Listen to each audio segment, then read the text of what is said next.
this is another instance where the white supremacist movement, the so-called alt-right movement, is trying to gain more attention for themselves, trying to gain more publicity for themselves.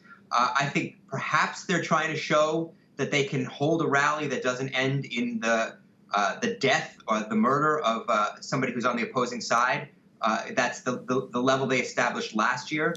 Perhaps they're trying to show that they can do something this year that doesn't end up in that kind of a tragic result.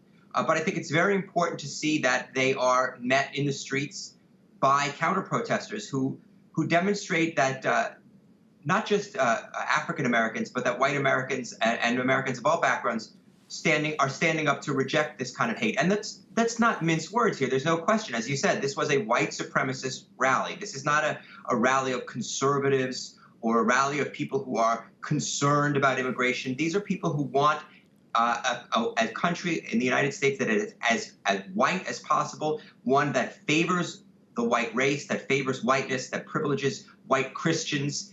There is no question what these people are about.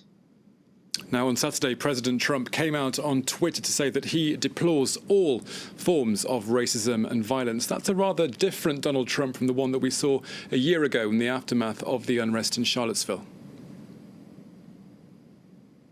Yes, it is. I would say, however, that that's a bit of a low bar to clear.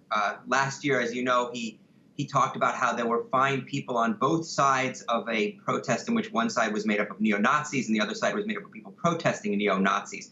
So this year he's come out on the eve of a white supremacist rally and he says, well, he condemns racism on all sides. That's better than he did last year. But what you notice, what he did not do was say, there's a white supremacist rally tomorrow and I condemn white supremacists. He said, oh, I condemn all kinds of racism. That's better, but frankly, that's still not good enough. And what it tells me is that he is still unwilling to do what it takes to make it clear that not only does he, to make it clear that he rejects the support of white supremacists. He's still toying with them. He's still dancing with them. He's still not fully rejecting them in the way that a President Obama would have done, or even that a President George W. Bush would have done, without question. It's not about liberal or conservative here. Donald Trump trades in the currency of white identity politics. And today's statement was as far as he was willing to go, but frankly, it wasn't far enough. Now, historically speaking, how, in your view, will the events in Charlottesville be remembered in the future? Will it be a watershed moment? I think it's one of many moments, but it will be a central moment in the history of the Trump presidency, because it is an instance where Donald Trump had the opportunity, not just the opportunity, but really the responsibility to condemn something that should be obvious in terms of needing a condemnation, and that is race-based violence in the United States. And he failed that test last year.